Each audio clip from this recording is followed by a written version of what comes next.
요한복음 14장 24절의 말씀, 26절의 말씀을 앞에 보이시죠? 우리 다 함께 한 목소리로 읽겠습니다. 보혜사 곧 하나님께서 내 이름으로 보내실 성령, 그가 너희에게 모든 것을 가르치고 내가 너희에게 말한 모든 것을 생각나게 하리라. 아멘. 자, 오늘은 성령에 대한 이야기입니다. 성령, 사과, 성령을 따르는 삶, 이런 주제로 지금 계속해서 우리가 보고 있는데, 자, 오늘 사과, 성령을 따르는 삶이라는 주제로 함께 나누려고 합니다. 자, 우리가 선택과 결단 1과 했었고, 2과 때 정체성 했었고, 저번 주에 이제 말씀 했습니다. 오늘 이제 성령에 대한 이야기를 함께 좀 나눌 텐데, 자, 성령을 따르는 삶. 자, 구약에 보면 성령이라는 단어를 우리나라 말로 그냥 성령이라는 단어를 쓰인 곳이 두 군데밖에 없어요. 그러니까 성령이라는 단어, 그게 하나가 어디 나오냐면 시편 51편 11절에 나오고, 또 하나는 이사야서 63장 10절과 11절에 나오는 말씀, 거기에 유일하게 성령이야, 우리가 아는 그냥 그 문자 그대로 성령이라는 단어가 거기만 그렇게 기록되어 있습니다. 자, 근데 그럼 성령이 요거 딸랑 두 개냐? 그렇지 않죠. 다른 표현으로 많이 사용합니다. 뭐 하나님의 영, 주의 영, 뭐 바람, 뭐 여러 가지 형태로 각종 단어를 쓰죠. 자, 이게 왜 이게 문제라는 게 보다는 왜 이게 좀 쉽지가 않냐면, 단어는 딸랑 한 개인데 해석하는 데 있어서 많은 여러 가지 단어를 쓰기 때문입니다. 근데 또 이게 신약으로 이렇게 넘어오면 구약에서의 성령이라는 단어가 우리가 잘 아는 대로 들어봄직한 무슨 단어일까요?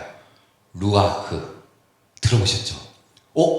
여기서 많이 들었는데, 창세기에 생기, 그것도 루아흐예요. 근데 그거를 번역했을 때 성령으로도 번역합니다. 참 이게 단어 하나인데 해석은 여러 가지라서 그래요. 자, 근데 신약으로 이렇게 쭉 넘어오면 구약의 루하흐에 해당하는 단어가 이제 이따가 공부하실 때 좀 나옵니다. 푸뉴마라는 단어가 나옵니다. 푸뉴마라는 의미가 있는데, 이게 신약에서 한 275번, 275회 정도 씁니다. 이 단어 하나가. 근데 이 단어 딸랑 한 개인데, 이것을 번역할 때 어떻게 번역도 하냐면 영이라고도 번역도 하고, 성령으로도 번역도 하고, 악한 영으로도 번역도 하고, 죽은 영으로도 번역을 합니다. 바람으로도 번역을 하고. 이게 성경의 이제 아주 미묘하고 미스테리한 해석의 단계인데, 하나의 단어이지만 그 문맥에, 그러니까 저번에 말씀드렸던 성경은 늘상 문맥과 그 시대의 상황을 이렇게 보고 해석한 게 훨씬 중요하다 말씀드렸는데, 그 문맥상의 영이라는 걸 죽은 사람의 영을 표시할 때도 푸뉴마라는 단어를 쓰고, 성령을 이야기할 때도 푸뉴마라는 단어를 씁니다. 그러니까 좀 다양하게 해석되어 있죠. 자, 그래서 성령이라는 것을 무엇인가, 오늘 좀 그것을 살펴보고, 성경에 나오는 수많은 성령에 대한 증언들, 그리고 어떻게 일하셨는지, 그리고 어떻게 또 우리가 그 성령에 대한 이해가 좀 필요한지에 대해서 오늘은 그것을 좀 함께 나누려고 합니다. 그래서 아마 성경을 보시면서 조금 오늘 교육은 그렇게 어렵지는 않으실 겁니다. 자, 그래서 먼저 사과를 볼 텐데, 자, 오늘 말씀에 먼저 보면 누가복음 11장 13절에 보면, 너희가 악할지라도 좋은 것을 자식에게 줄 알거든 하물며 너희 하늘 아버지께서 구하는 자에게 성령을 주시지 않겠느냐라고 말씀하고 있습니다. 그러니까 하나님을 믿는 모든 자들에게 성령을 주시겠다 약속해 주시고, 또한 성령을 따라가는 삶, 곧 예수님을 섬기며 따라가는 제자의 삶이라 말할 수 있습니다.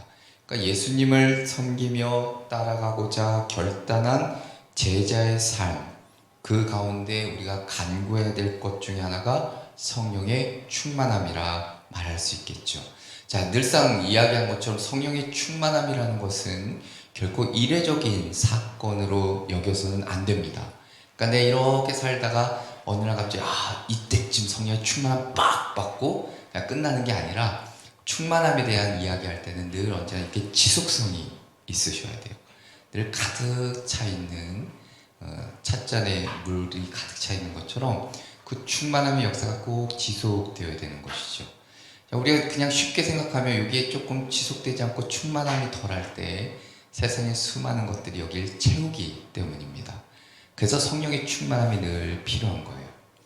충만하지 않은 상태에서는 세상에 때로는 악한 것들, 나쁜 생각들, 잘못된 죄된 것들이 우리의 삶을 채우기 때문입니다. 그래서 충만함은 일회성이 아니라 늘 지속되는 삶을 살아가야 된다라는 것을 우리가 잊지 말아야 합니다. 자, 우리가 교재를 보시면 첫 번째 이렇게 되짚어보면 우리의 신앙은 삼위일체 하나님에 대한 고백입니다 라고 먼저 기록되어 있습니다. 그래서 성부, 성자, 성령으로 우리 가운데 역사하심 우리가 믿고, 그리고 하나님의 가장 중요한 특징이 창조주로서 나타나고, 그리고 하나님이 사랑과 은혜 가운데 세상을 지으셨고 자신의 형상대로 우리를 창조하셨고, 성자 하나님의 가장 중요한 특징이 구원자 화해자로서 나타나고, 또한 죄와 사망과 악의 세력부터 인간을 구원하시고 화해자로서 우리와 세상의 관계를 회복시키기 위해 예수 그리스도로 이 땅 가운데 오셨다라고 이야기하고, 그리고 성령 하나님의 특징이 무엇인가 그 단락에 몇 줄의 설명이 담겨져 있습니다. 결국 우리가 삼위일체의 교리라는 것은 우리가 반드시 좀 생각해 하셔야 될 것은, 인간의 그 지식, 그러니까 인간의 경험으로는 삼위일체라는 미스테리는 이해하기가 쉽지가 않아요. 아주 지적인 단계에서 이게 쉽지 않은데, 본질은 하나인데 이란 역할의 세 가지의 특징을 갖고 있는 거거든요. 그래서 삼위일체라는 단어가 그래서 나온 겁니다. 근데 이것도 처음에 이 단어가 처음에 무작정 생긴 게 아닙니다. 어떤 이단 중에 지금 기억이 잘 안 나는데, 거기서 이제 궁금한 거예요. 영으로 나타나고 나름의 예수님이 성자인데 십자가에 죽기도 하고, 영은 뭐고 아버지는 뭐고, 여러 가지 질문들이 생기는 거죠. 그때쯤 돼서 동방에는 유명한 교부들이 좀 있습니다. 카파도키아의 세 교부가 있는데, 자, 이분들이 나름대로의 정립을 시킵니다. 그러니까 이게 모든 교리들의 그 밑바탕에는 나름대로의 이단들의 도움이 좀 있었습니다. 이게 무슨 말이냐면, 우리는 생각지 못했는데 이단들이 약점을 이렇게 파고 들어와요. 이게 뭐야? 라고 물어요. 그때 돼서야 정통 교단들이 생각합니다. 야, 이거 답을 찾아야 돼. 이래서 만든 교리들이 참 많습니다. 그 중에 하나도 이 삼위일체 교리인데, 삼위일체 교리라는 것은 쉽게 이해할 수가 없어요. 이해가 잘 안 되죠. 세 가지 성부 하나님은 계셨고, 성자 하나님은 갑자기 역사 속에 훅 들어오셨고, 성자 하나님이 예수님이 올라가신 다음에 성령을 보내주신데 이게 다 다른 건가? 한 분이시라는데 이 이해가 잘 안 된 거죠. 그때 가파도키아 교부들이 삼위일체론을 정립을 합니다. 그리고 서방교회에서 그 교리를 나름대로 잘 다듬어서 만든 교리가 우리가 지금 고백하고 있는 어디에 등장하냐면 사도신경에 등장하게 돼요. 자, 그래서 이거 삼위일체 교리를 제가 논리적으로 어떠해서 이러해서 삼위일체 교리입니다 라고는 말씀드리기가 어렵습니다. 그 누구도 이 교리의 삼위일체론에 대해서 명확하고 아주 합리적으로 타당하게 이야기할 수 있는 부분이 없습니다.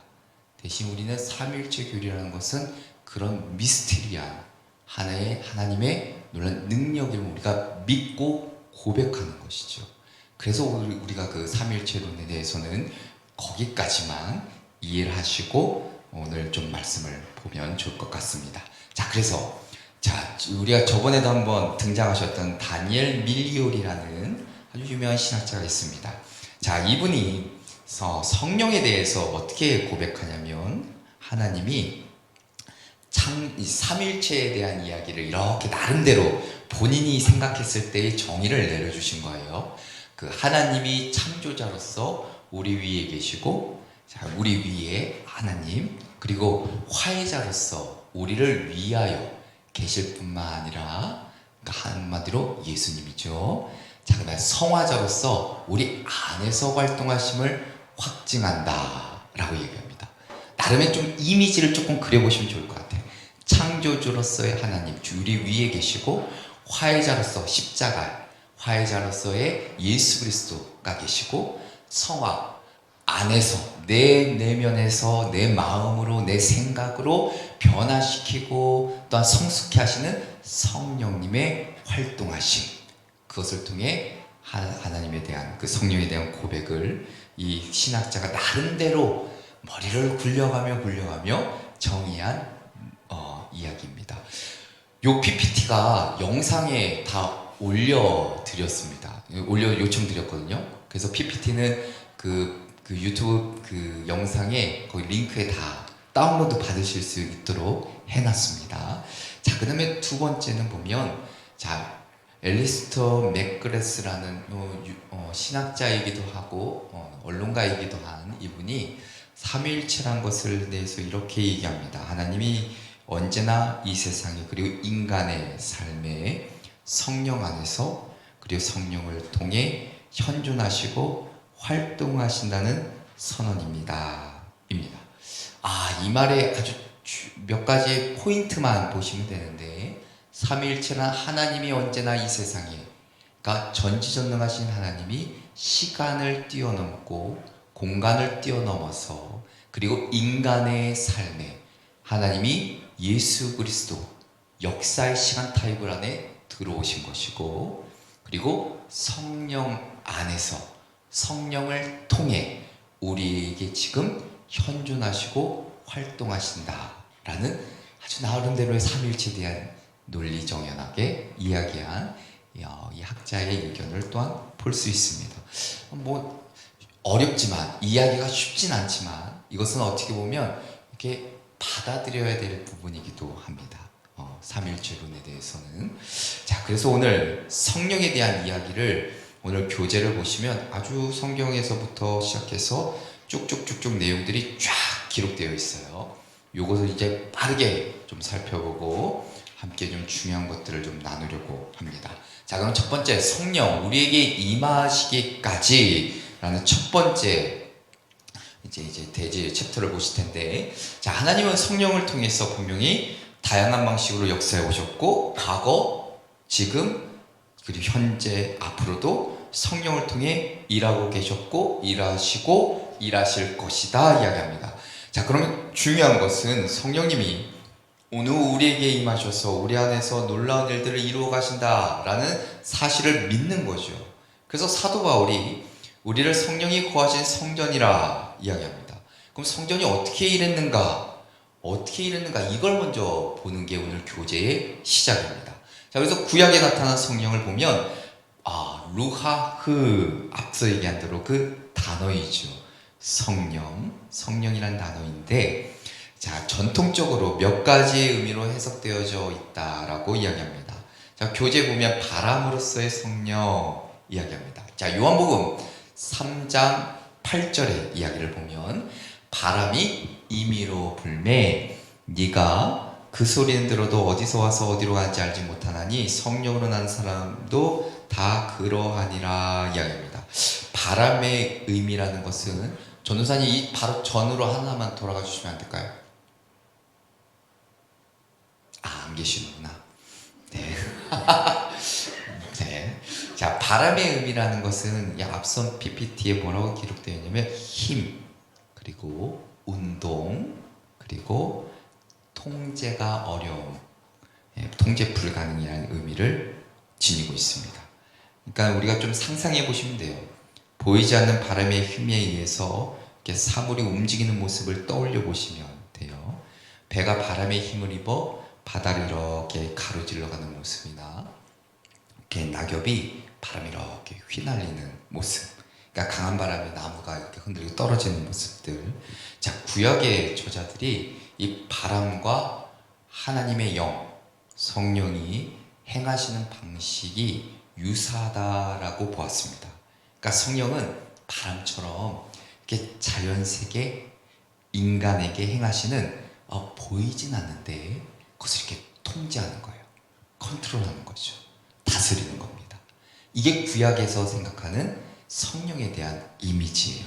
자, 그렇게 좀 이해해보면 좋을 것 같고, 자, 그 바람에 대한 이스라엘 경험, 그 유대인들의 특별함이 있습니다. 왜냐하면 이스라엘 지형을 이렇게 보시면 이스라엘 이쪽은 이제 그 뭐죠? 지중해고 이렇게 있고 이제 사해가 있는데, 그러다 보니까 한쪽에 그 서쪽엔 지중해, 동쪽에는 이제 넘으면 이제 사막이 쭉 펼쳐져 있거든요.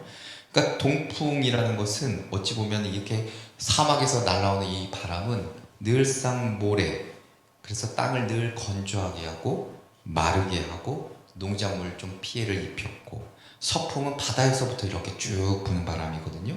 이게 비를 몰고 와서 사막의 뜨거운 열기를 이게 식게 됩니다. 그러니까 그 당시 때 문화랑 사회상을 이렇게 곰곰이 생각해 보면 하나님은 그 바람으로 쫙 불어와서 우리의 삶을 살게 하시고, 때로는 바람을 통해서 우리의 삶에 대한 때로는 역경, 어려움들을 이렇게 생각하는 겁니다. 이미지화 시키는 거죠.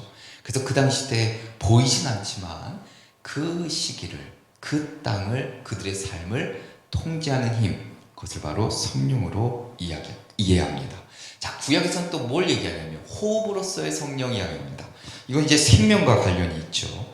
앞서 얘기한 대로 창세기 2장 7절의 말씀에 보면, 자, 여호와 하나님이 땅의 흙으로 사람을 지으시고 생기를 그 코에 불어넣으시니 사람이 생명이 되니라 이야기합니다. 그러니까 성령은 이 호흡, 그러니까 생명과 연관되어 있고, 그렇다면 이들이 생각하는 이미지는 성령은 우리에게 생명을 주고 회복시켜 주시는 분이구나 라는 이미지를 갖게 됩니다. 야, 하나님이 사람 만드셨을 때 생명 불어넣어 주셨대. 그때야서야 비로소 생명체가 생명이 되었대. 야, 우리에게 생명을 주신 분이야. 우리를 회복시켜 주시는 분이야. 하나님의 형상으로 다시금 돌이켜 주신 분이야. 그렇게 이미지화 시키게 되죠. 자, 그래서 에스겔서 37장 9절에 보면 생기 나오죠. 에스겔의 환상을 이렇게 보면 이미 호흡이 끊어진 상태잖아요. 죽어있는 상태. 그 뼈대기에 하나님의 루하브, 생기가 확 들어가니까 살아납니다. 그러니까 성령은 근본적으로 우리에게 죽은 자도, 죽은 영혼까지도, 생명도 살리는 분이라 이해할 수가 있겠죠.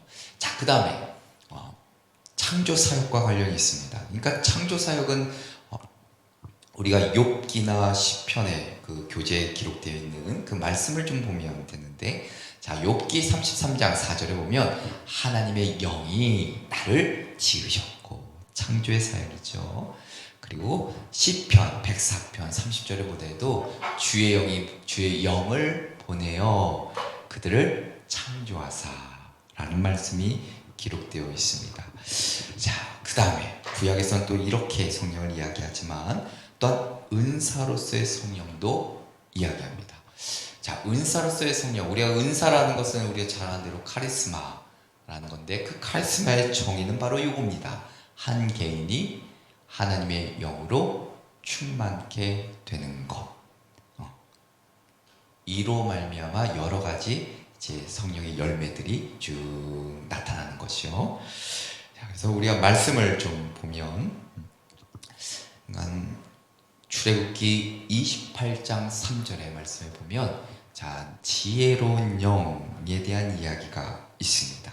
그러니까 나름대로 성령을 통해 지혜의 은사 역시도 성령을 통해서 얻은 결과라 말할 수 있고, 또한 신명기 34장 9절의 말씀을 보면 그에게 또한 지혜의 영이 충만하니 라고도 이야기하고 있죠. 여전히 이 구약에서는 이 성령이, 그러니까 성령을 통해서 얻게 되는 나름의 카리스마, 나름의 하나님의 놀라운 그 능력들을 이야기해주는 단어들이 많이 있습니다.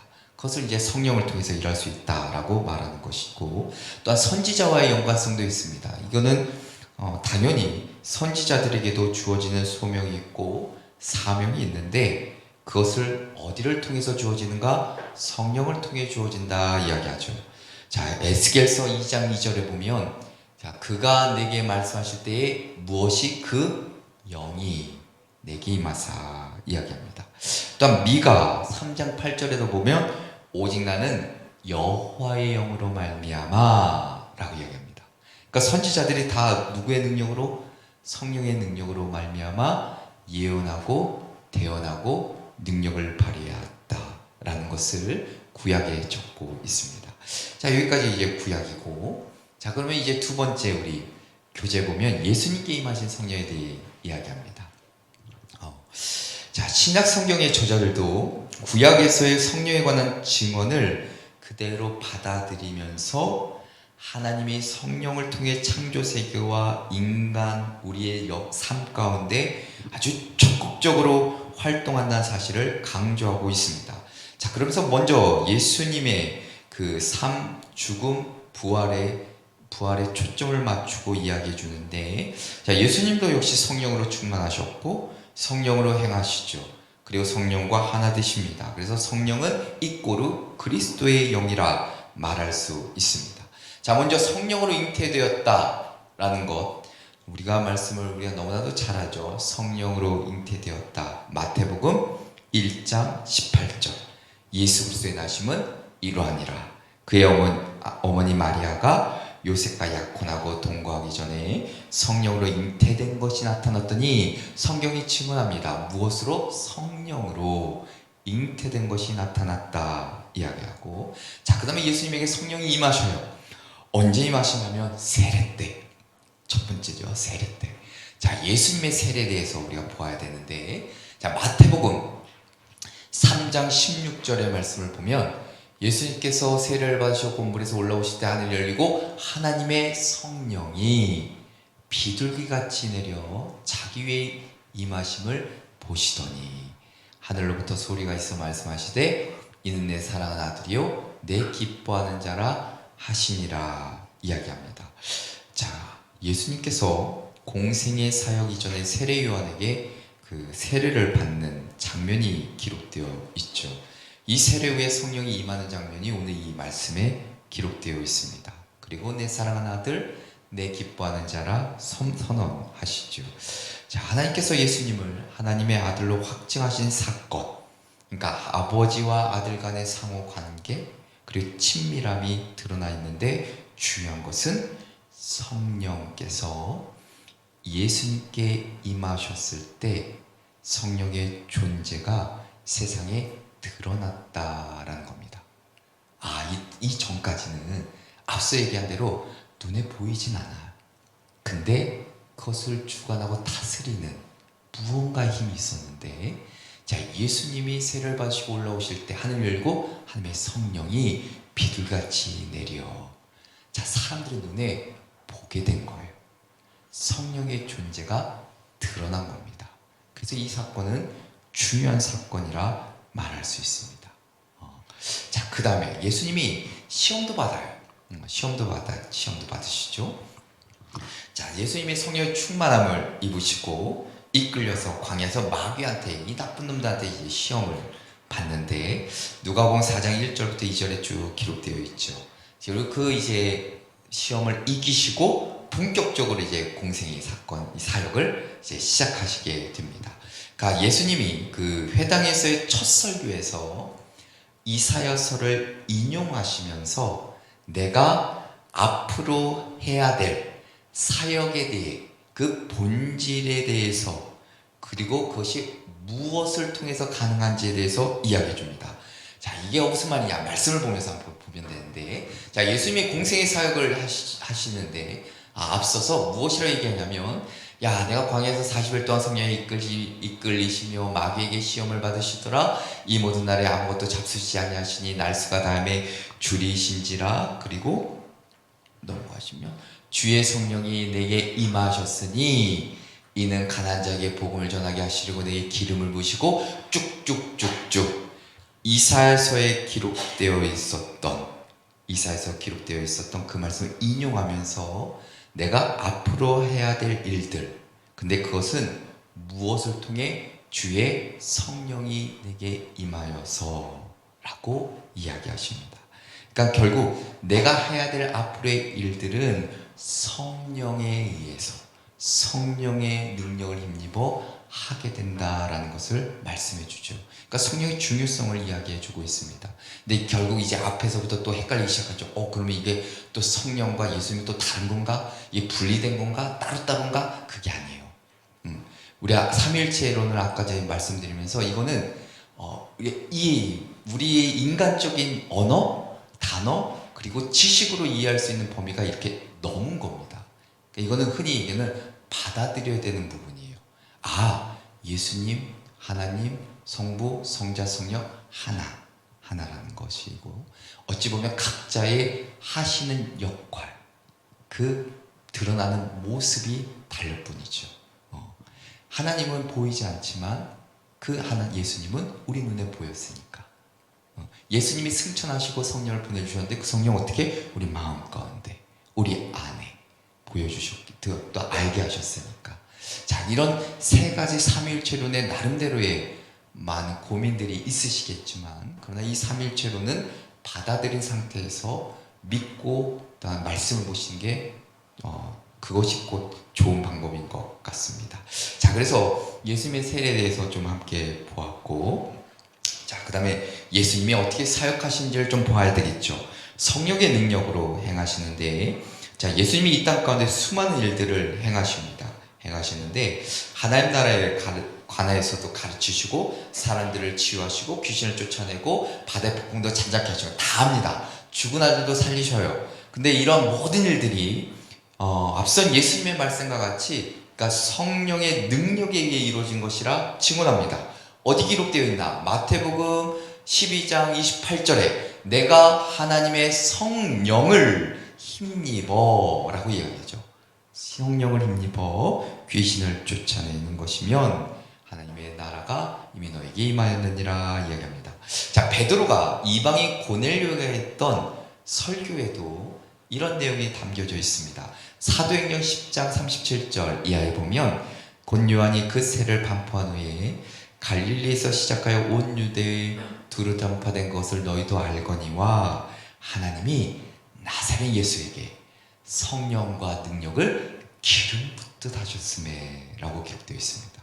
그래서 그가 두루 다니시면 뭐했다? 선한 일도 행하시고 고치기도 했다 말씀하고 있죠. 자, 그러면 선한 일, 저희 사람을 고친 그것은 곧 성령과 능력을 기름 붓듯 해주신 결과라고 이야기할 수 있겠죠. 그러니까 그래서 예수님이 그 사역을 감당할 수 있었던 겁니다. 자, 그리고 십자가와 부활, 얘기 안 할 수 없죠.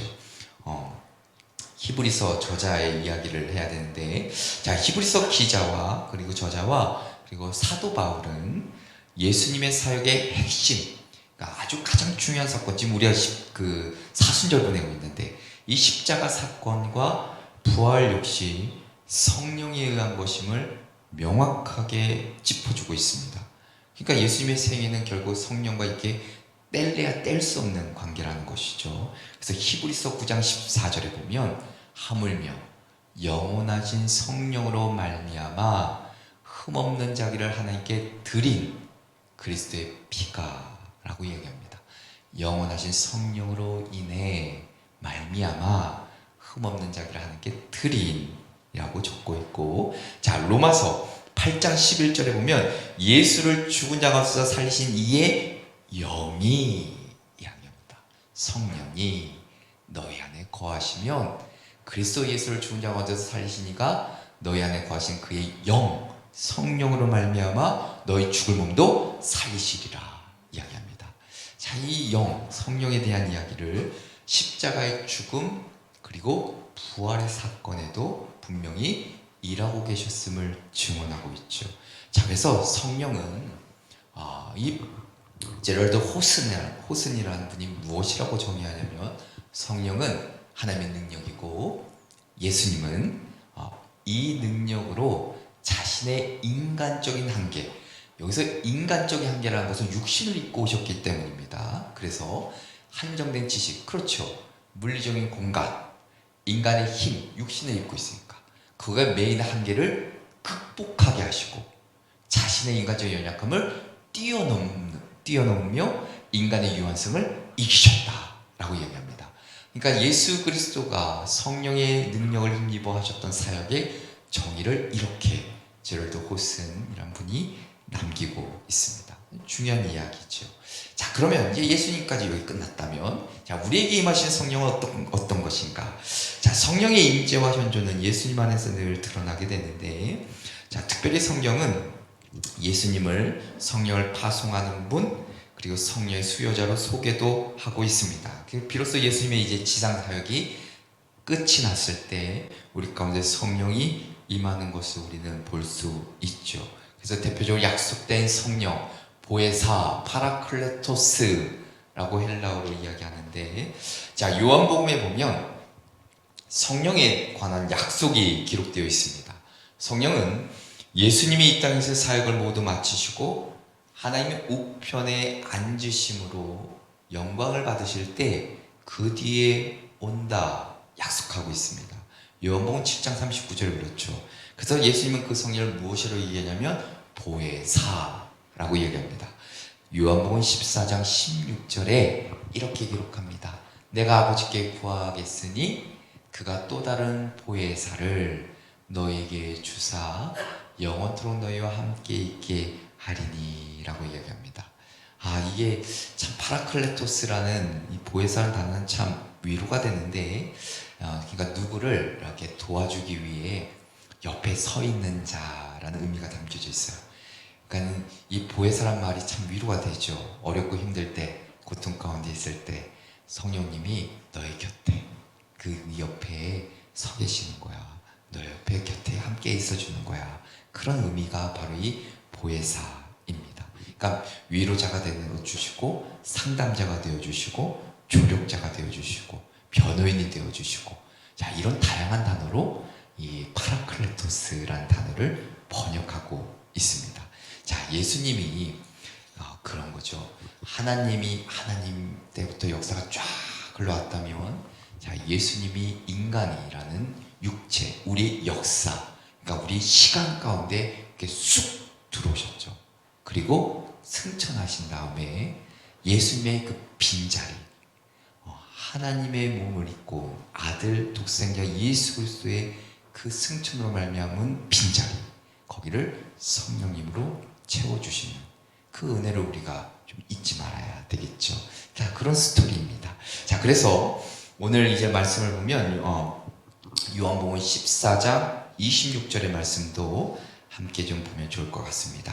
자, 오늘 이 말씀을 보니까 보혜사 성령님의 역할이 있어요.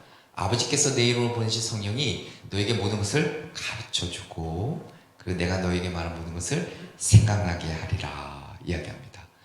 가르쳐줄 것이고, 생각나게 할 것이고, 우리를 예수님의 증인 삼아 주실 것이고, 우리를 깨닫게 하여 주실 것이고, 우리를 지혜를 주실 것이고, 성령의 역할이 참 무궁무진하지요. 자, 그러기 위해서는, 자, 예수님이 어쨌든 승천하신 이후에 보내주신다고 하니까, 그러면 이 승천하시려면 뭐가 필요하죠? 죽으심이 필요해요. 그래서 그 교재에 십자가와 부활을 먼저 지나야 합니다 라는 의미가 적혀 있는 그 문구가 바로 거기 그런 이유 때문입니다. 보내주시니까, 죽으신 이후에 보내주시나 하니까 먼저 죽으셔야 되죠. 자, 그래서 십자가의 죽으심, 부활을 먼저 지나야 된다라고 얘기합니다. 근데 이 사건은 그 충격이죠. 제자들의 입장에서 봤을 때는 대단히 쇼킹한 사건입니다. 왜냐하면 기대했던 메시아상이 있었고, 이스라엘을 정치적으로 구원하리라는 소망, 그게 있었는데, 예수님이 되게 무력하게 돌아가셨거든요. 게다가 심지어 흉악한 정치범을 처형했던 로마의 십자가형을 받습니다. 그러니까 얼마나 두려워요. 얼마나 절망되어 낙심되겠습니까? 그러니까 그들이 십자가에 담긴 구원의 의미를 온전히 깨닫지를 못했던 거지요. 그러니까 베드로가 그 교재 마태복음 16장 22절 23절에 그런 겁니다. 예수님 붙잡고 이거 항변하는 거예요. 야, 왜? 야, 이거 결코 이런 일이 있으면 안 된대요 라고 항변하는 거예요. 막 예수님 붙잡고 그러면 안 돼요, 죽으시면 안 됩니다 이야기하는 것이죠. 그때 예수님이 야 사탄아 내 뒤로 물러가라 얘기하신 겁니다. 자, 마가복음 9장 31절에도 보면 제자들을 가르치시며 또 인자가 사람들의 손에 넘겨져 죽임을 당하고 죽은 지 3일 만에 살아나리라 이야기했는데도 제자들은 깨닫지를 못해요. 그리고 묻는 것도 두려워요. 혹여나 진짜 그럴까봐. 그러니까 묻는 것조차 어려운 거예요. 그 마음가운데 얼마나 예수님이 죽으면 안 된다 그들의 마음이 있었겠죠. 그렇기 때문입니다. 자, 그 다음에 이제 부활, 죽으셨으니까 이제 부활에 대한 이야기를 해야죠. 자, 예수님의 부활, 제자들의 모든 기대가 꺾이고 나름 절망과 낙심, 믿음의 바닥을 보았을 그때에 놀라운 일을 이제 경험하게 됩니다. 부활하신 예수님이 직접 찾아오신 거죠. 그래서 부활은 하나님의 구원의 완성이시고 우리에게 영원한 생명을 주시는 사건이고 우리를 의롭게 해주시는 은혜라 말할 수 있습니다. 그러니까 결국에 이 부활을 체험한 후에 비로소 십자가에 담긴 하나님의 구원의 뜻을 깨닫게 됐고 예수님이 진정 하나님의 아들이심을 이제는 온전히 믿게 됩니다. 그래서 요한복음 11장 25절 26절에 우리가 잘 아는 말씀이 있죠. 나는 부활이요 생명이니 나를 믿는 자는 죽어도 살겠고 무릇 사서 나를 믿는 자는 영원히 죽지 아니하리라. 이것을 네가 믿느냐 이야기합니다. 제가 장례식장에서 꼭 하는 우리 본문이니까 이 장례 발인 예배 때 가장 중요한 문구라고 저는 생각하는 것은 마지막 세 단어입니다. 이것을 네가 믿느냐.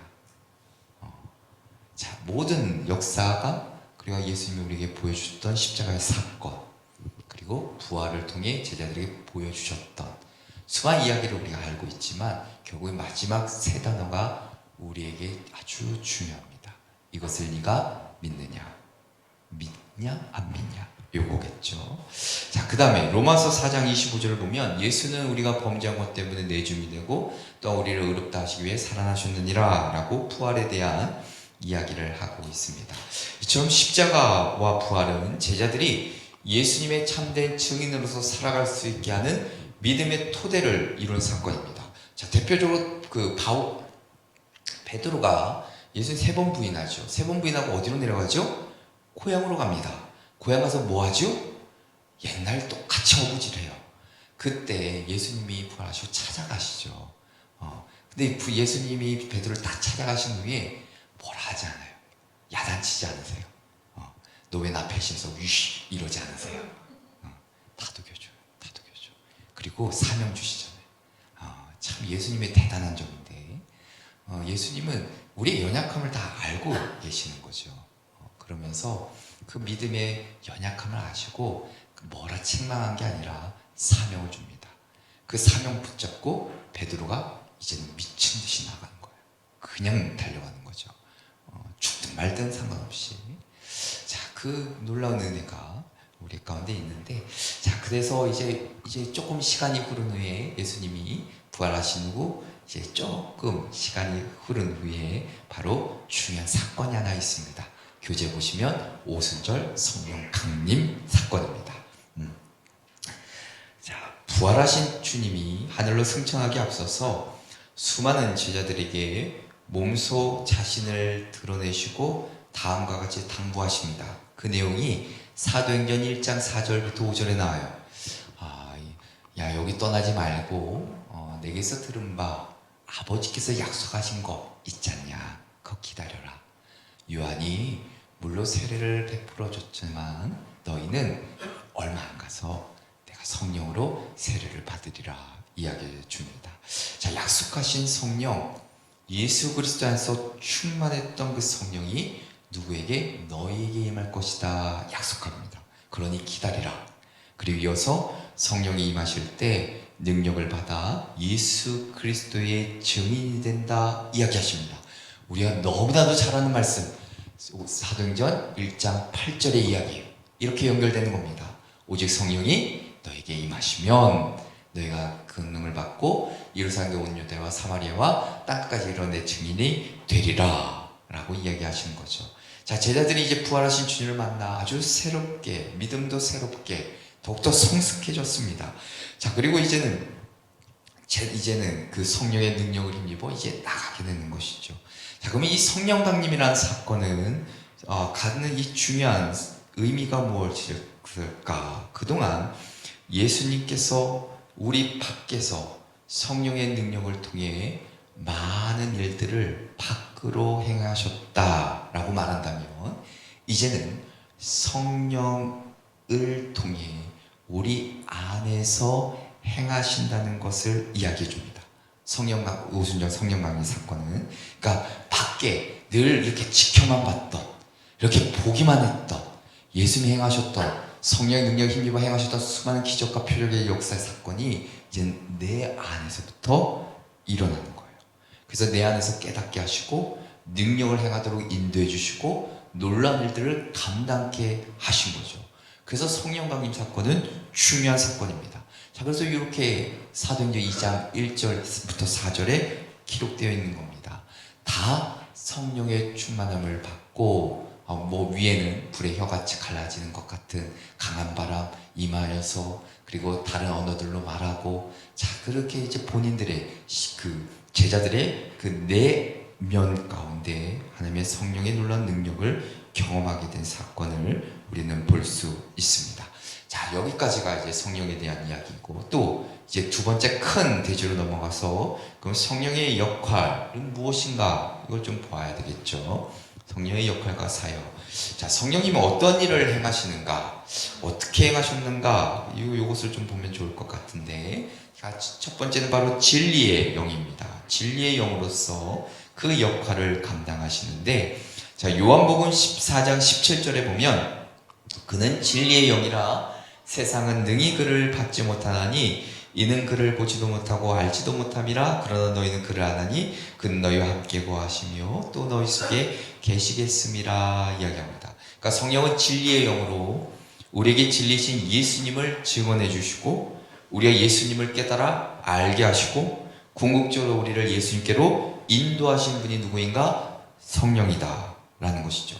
자, 2세기 초대 교부였던 이레나이우스라는 분이 있는데, 자, 이분이 성령에 대해 무엇이라고 정의를 하냐면 이렇게 얘기합니다.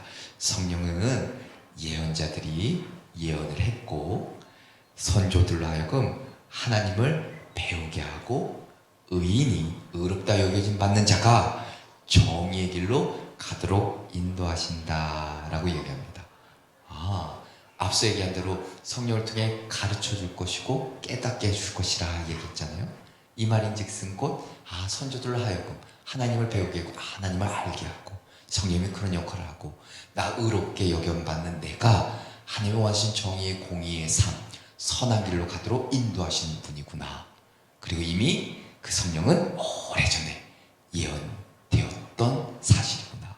그것을 이레니우스가 이렇게 정의하고 있습니다.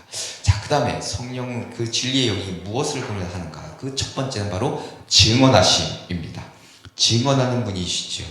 사도 베드로가 우리의 신앙생활의 목표가 구원이라고 요약하면서, 이 구원에 관해서 많은 예언자들이 누구에게 언제 일어날 것인지 많이 연구했는데, 그때 성령께서 그들에게 그리스도의 고난, 부활의 영광을 미리 증언했다 이야기합니다.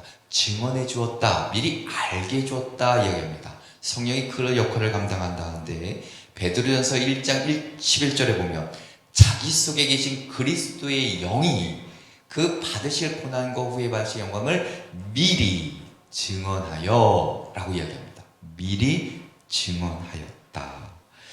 자, 그 다음에 요한일서 5장 5절 이하에 보면 이렇게 기록합니다.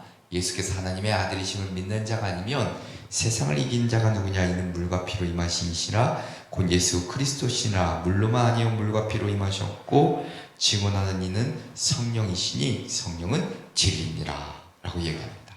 증언하신 이가 누구인가? 성령은 진리의 영이라 성경은 이야기해주고 있습니다. 자, 또한 우리가 하나님의 자녀이자 예수님과 더불어서 하나님 나라의 유업을 받게 될 상속자라는 사실을 확신하게 해주시는데, 자, 더불어 하나님은 우리가 너 내 거야, 자신의 것이라는 표로 인을 치시고 그 보증으로 우리에게 성령을 주셨다 이야기합니다. 자, 이 말인즉슨 고린도후서 1장 22절에 그가 또한 우리에게 인치시고 보증으로 우리 마음에 성령을 주셨느니라 이야기합니다. 자, 인치심, 이게 뭔 말인가 보면 여기 설명해 놨습니다. 로마 시대에 편지나 계약서 같은 서류에 이게 진짜라는 것을 증명하기 위해서 밀랍에 표시해 놓은 게 이게 이 인치심이죠. 인치다 그거죠. 이 봉인은 곧 신뢰성을 의미하는 것이고 약속이 지켜질 것이라는 확신의 표시이기도 합니다. 인치다라는 것이. 자, 그 다음에 로마서 8장 16절과 17절에 보면 성령이 친히 우리의 영과 더불어 우리가 하나님의 자녀인 것을 증언해 주시고, 자녀이면서 또한 상속자, 하나님의 상속자의 그리스도와 함께한 상속자니 우리가 그와 함께 영광을 받기 위해 고난도 함께 받아야 할 것이라 이야기합니다. 야, 많은 성경 구절이 증언에 대한 이야기를 해주고 있습니다.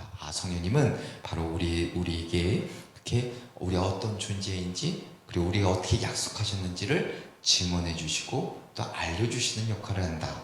자, 두 번째는 깨닫게 해주시는데, 자, 깨닫게 해주시는 성령의 역할이 있습니다. 자, 먼저는 계시하시는 영에 대한 이야기가 우리 교재 가운데 기록되어 있습니다. 베드로후서 1장 21절에 보면 예언은 언제든지 사람의 뜻으로 낸 것이 아니 오직 성령의 감동하심을 받은 사람들이 예언하는 자들의 특징은 성령의 감동하심을 받은 자, 성령을 통해 계시한다라는 것이죠. 그러니까 성령은 계시하는 영, 앞에 일을 알려주신 영이라 말할 수 있겠죠. 그리고 또한 말씀, 성경이죠. 모든 성경은 하나님의 감동으로 된 것이로 라고 얘기합니다. 모든 성경의 말씀을 기록해 하신 그분 역시도 성령이라 이야기할 수 있습니다.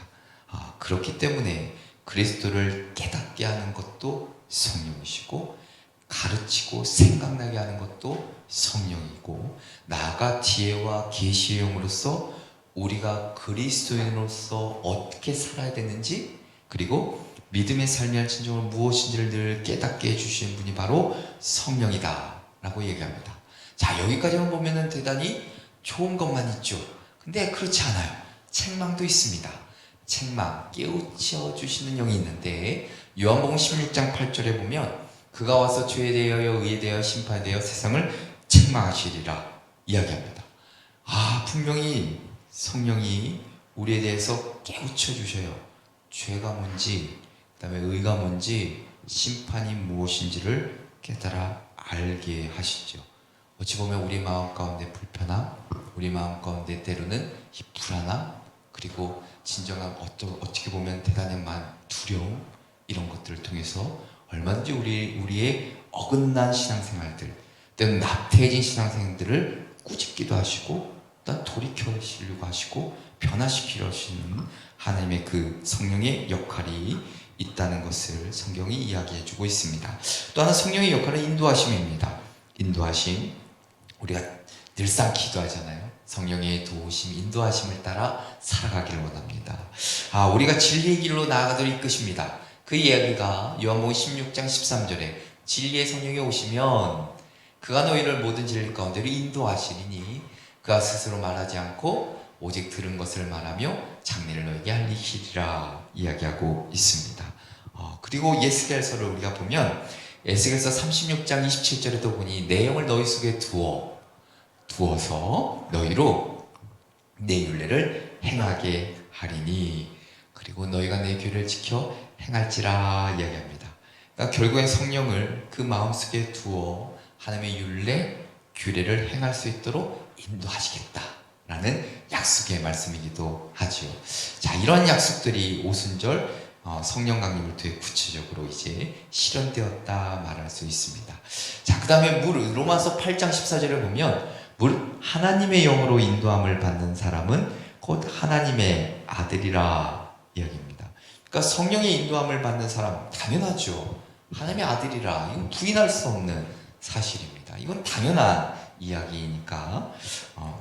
그리고 바울은 언제나 이야기합니다. 성령님이 우리의 기도를 도와주실 것이고 때로는 예측할 수 없는 세상 속에서 때로는 감당할 수 없는 어려움 속에서 우리의 연약함을 분명히 성령님이 도와주실 것이라 로마서 8장 26절 이하에 기록되어 있죠.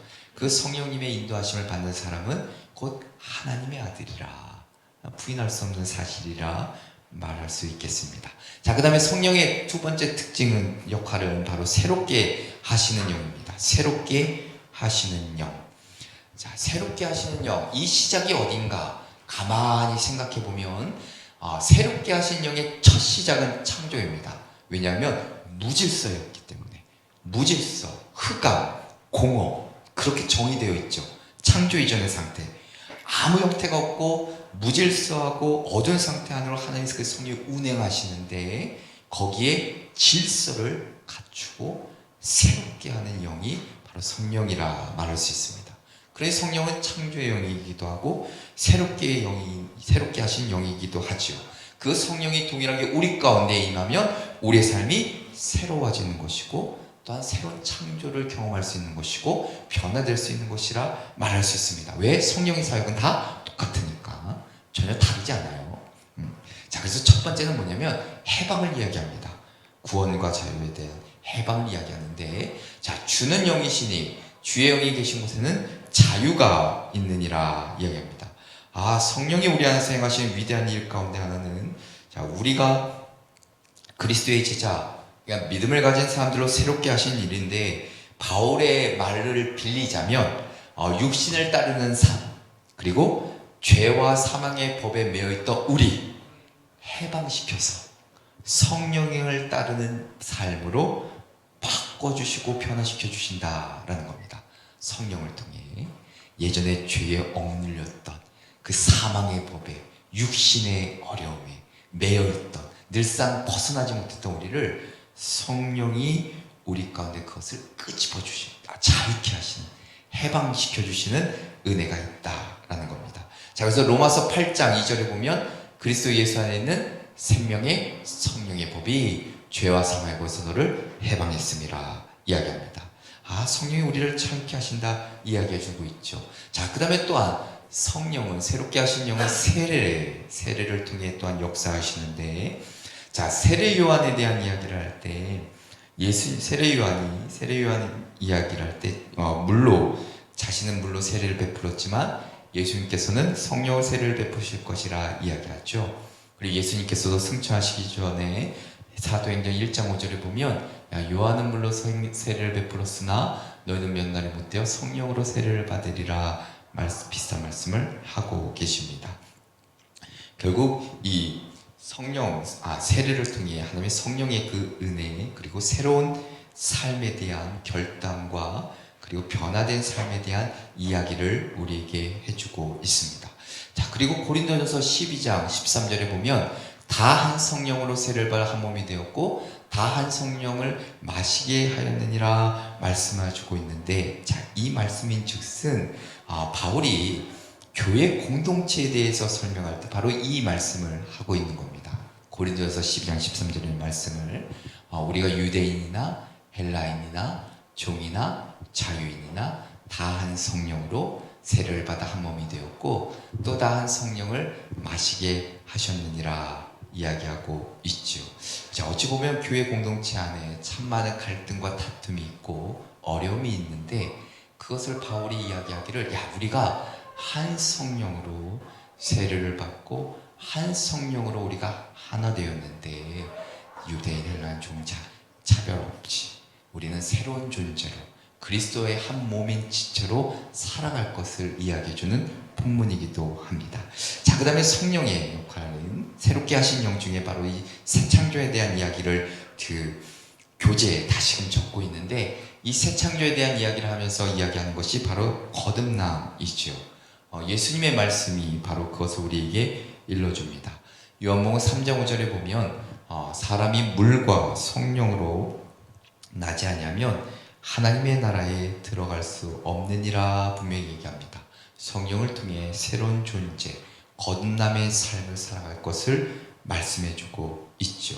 자, 그러면 새 사람에 대한 이야기는 곧 변화를 꼭 이야기해야 됩니다. 그러니까 우리가 늘상 얘기하는 것 중에 성령의 가장 위대한 능력 중 하나 이 변화인데, 어찌 보면 죄인이었던 우리가 하나님의 말씀에 온전히 순종하는 변화된 삶을 살아가는 것이고, 예전에 내가 옛 모습이었던 우리가 성령님의 능력을 통해 새 사람이 되는 것이고, 여기에는 무엇이 꼭 따라야 되는가? 변화가 있어야 됩니다. 변화가 없는 삶이라는 것은 결국 내 삶이 온전한 하나님의 그 통치, 그 성령의 충만함의 삶에서 조금은 벗어나 있다라고 보는 게 맞습니다. 왜냐하면 성령이라는 것은 바로 여러 가지 일들을 하시는데, 그 가운데 거듭나게 하시고 변화시키시고 또 새롭게 하시고 예전과 다른 새 사람이 되게 하시고, 그 모든 능력이 바로 성령께서 우리에게 주어주시는데, 그것을 우리가 온전히 따르지 않고 순종하지 않을 땐 때로는 그 변화를 경험할 수가 없겠죠. 성령으로 충만한 삶이라 얘기한다면 반드시 변화가 있어야 됩니다.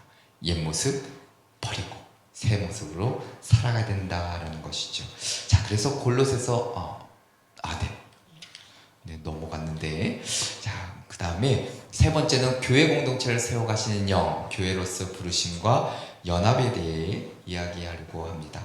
그러니까 개인의 차원을 넘어서 이제 특별히 성경은 교회 공동체 안에서 이루어지고 있는 성령의 사역에 대해서도 이야기하고 있고, 그리고 우리가 교회가 성령의 구속의 사역을 이루어가는 가장 중요한 통로임을 말씀해주고 있습니다. 그래서 교회를 세우고 부흥케 하시며 교회를 통해 복음을 전하게 하시지요.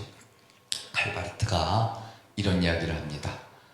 성령의 각성시키는 활동 속에서 교회는 모이게 되고, 성령의 생동시키는 활동 속에서 교회는 보존되고 성장하며 갱신되고, 성령의 조명하는 역사 속에서 교회는 세상으로 파송된다라고 얘기합니다.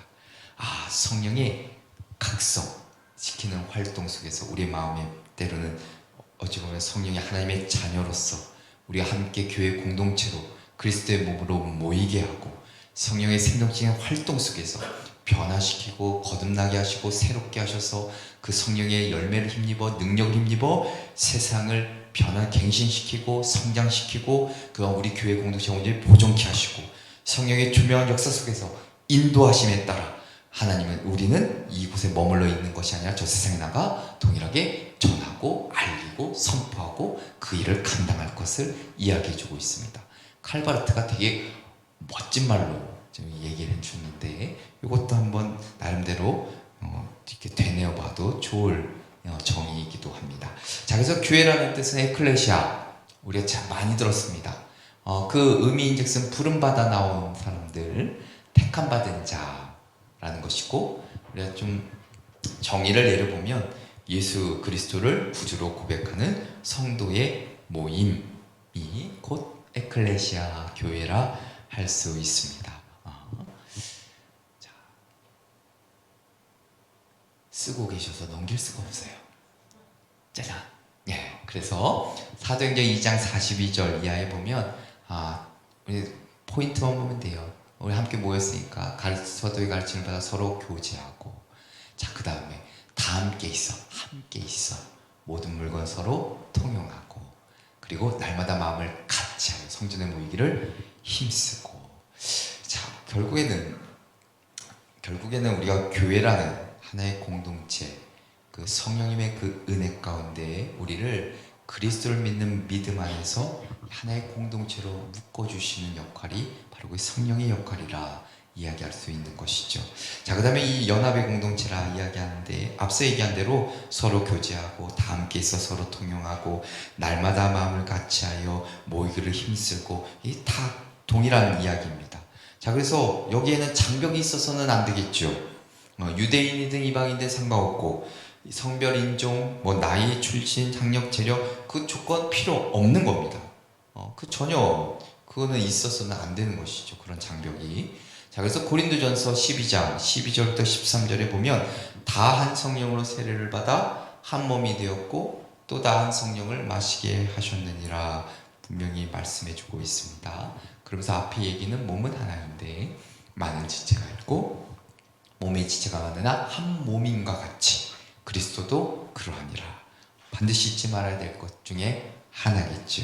그러니까 성령의 충만함을 받은 자들, 그들이 모인 공동체 안에서는 결코 다툼과 갈등이 있어서는 안 된다는 거예요. 나눔이 있어서도 안 된다는 거예요. 차별이 있어서도 안 된다는 거예요. 그건 성령의 역할, 성령의 능력, 그 힘이 아니라는 거죠. 우리가 이렇게 되짚어 보면 좀 나름의 마음에 좀 다시 한번 생각해 볼 필요가 있겠죠. 자, 그리고 성령은 은사입니다. 은사. 자, 바울은 성령이 교회를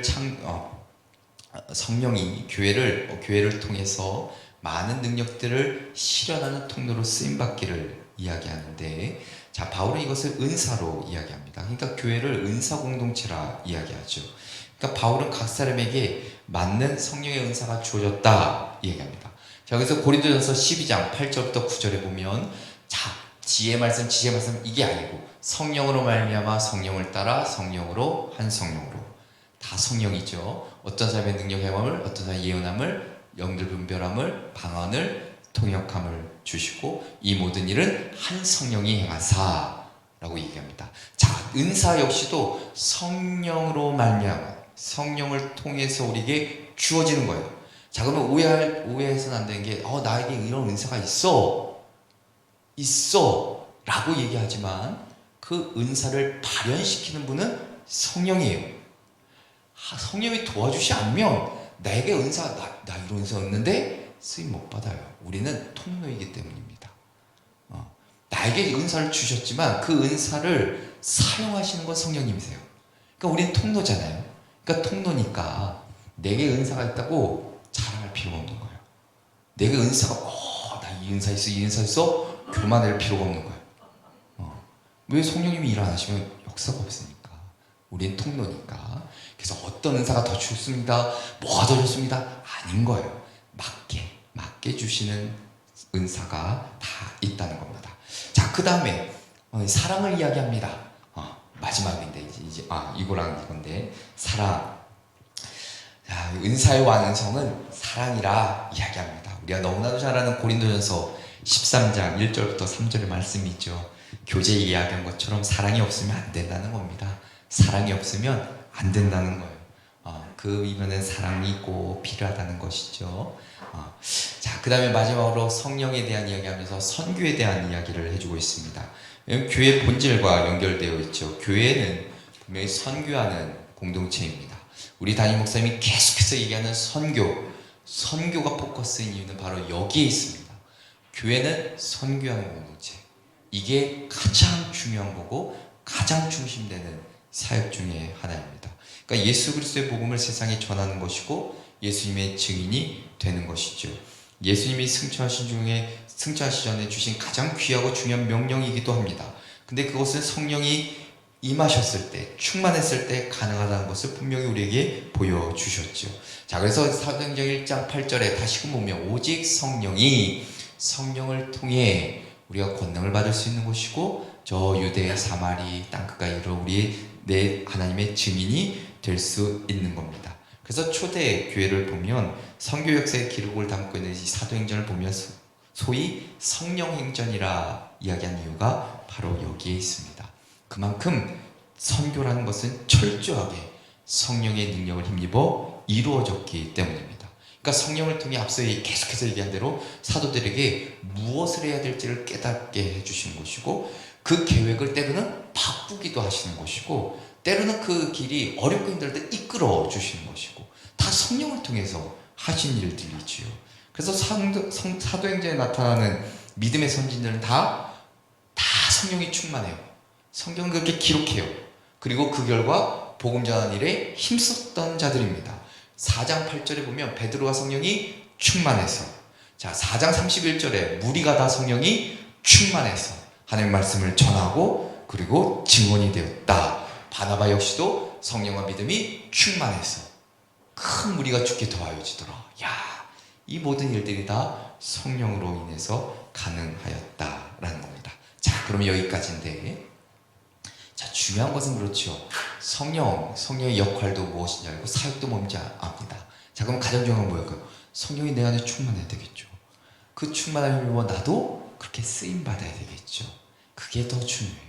성령이 어떤 단어이고 어떻게 일하셨고 물론 중요합니다. 그러나 그 지금까지 역사하셨던 하나님의 성령의 역사가 멈춘 게 아니잖아요. 지금도 역사하고 계시는데 어떻게 하면 나를 통해 일하실까? 어떻게 하면 내가 성령의 충만함을 힘입어 내게 주신 사명들을 감당할 수 있을까? 이것에 대한 고민이 오늘 이 우리 4스텝 3 하는 이 가치관에 있는 문제에 있어서 중요한 단락입니다.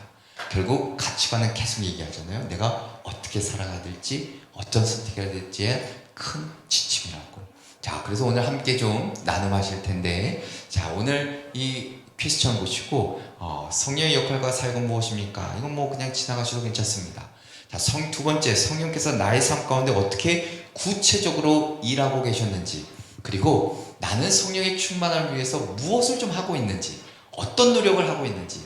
성경은 수많은 이야기를 합니다. 성령의 충만함을 받으려면 그렇게 하면 안 돼. 기도도 해야 되고 나름 열심히 말씀도 묵상해야 되고 나름대로 해야 될 게 참 많은데 여러 가지들을 이야기하시죠. 그러면 나는 성령의 충만함을 위해 무엇을 하고 있는가? 이것도 함께 나눠보시면 좋을 것 같고, 그리고 나머지 질문들도 함께 토론하면 좋을 것 같습니다. 자, 지금부터 이제 분반으로 나눠주시고 35분쯤에 다시금 모이도록 하겠습니다.